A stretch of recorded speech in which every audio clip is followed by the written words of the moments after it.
Okay, so here we have the ultimate comparison of the two. On the left hand side there we have the Crown Vic full frame swap with the Crown Vic floor and firewall and dashboard as well. And then on this side we have the full frame swap, but we're using the entire truck cab with front mounts fabricated to move the cab back about 1.5 inches. So that kind of gives you the idea of the difference in height.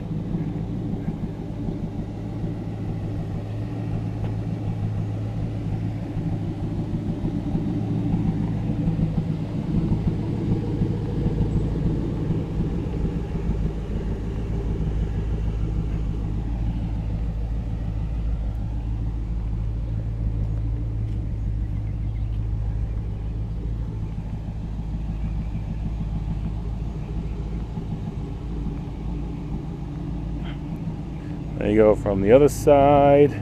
So what you could do to raise up a Crown Vic floor swap would be to raise the Crown Vic floor on the frame, which I might do with this next build that I'm doing. Put mounting blocks underneath the actual frame mounts to raise the actual Crown Vic floor. There you go. It gives you an idea of the difference in ride height. Right, what I want to do here is show you the difference in legroom between the two different styles of conversion. This has the Crown Vic floor and firewall and dash. Now I'm 1.87 m, just under 6'2". My inseam is 33 inches, so that gives you an idea of this distance. It's the truck bench, which is mounted to the actual Crown Vic floor, and it's as far back as it will go. Now, it's super comfortable. I've done like 3,000 miles in it. Pedals are in a good position, steering wheel's in a good position, but it's pretty tight on your knees there. But apart from that, it's great to drive. I love it. So let's have a quick look at the other one now. Okay, and now we have the different way to do it, which is mounting the actual truck cab itself on the frame. So as you can see, I've got bucket seats, which are a tall back, which probably push me a little bit further forward, but you can get an idea now of it's basically back to just a normal truck cab. And you can see there's considerably more room, and yeah, it's personal choice really. Do you want technology on the front of you, or do you want old in front of you?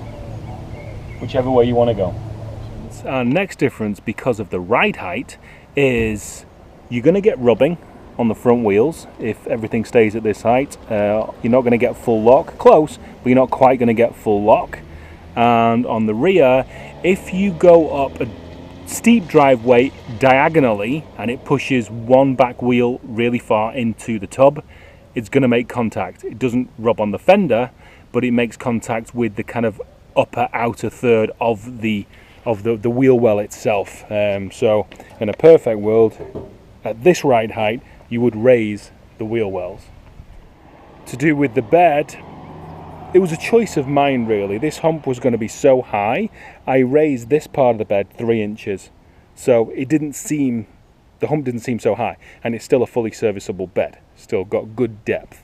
Now, if we move over to this one, with this you don't have the same issues with rubbing on the front at full lock. You can get full lock on the back, because it's not as low, doesn't make contact at all with the bed in any way, basically.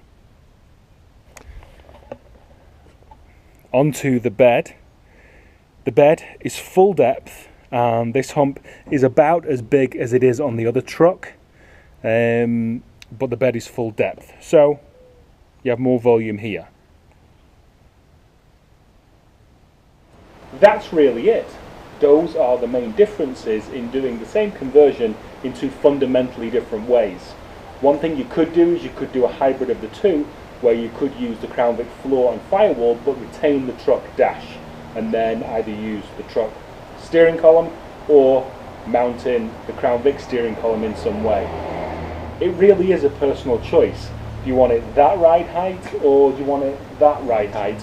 With this one, what you could do, you could put lowering springs on it and take it down to more of the orange truck's ride height, but with having the P71 springs, which are already heavier, and the heavier sway bars, I think that's as hard as I would want to go with the spring rate, because it's really taut.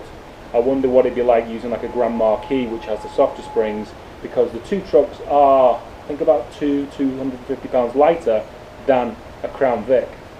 So yeah, it's all really personal choice, and I just wanted to let you guys know what the differences are on a day-to-day basis. Thanks for watching.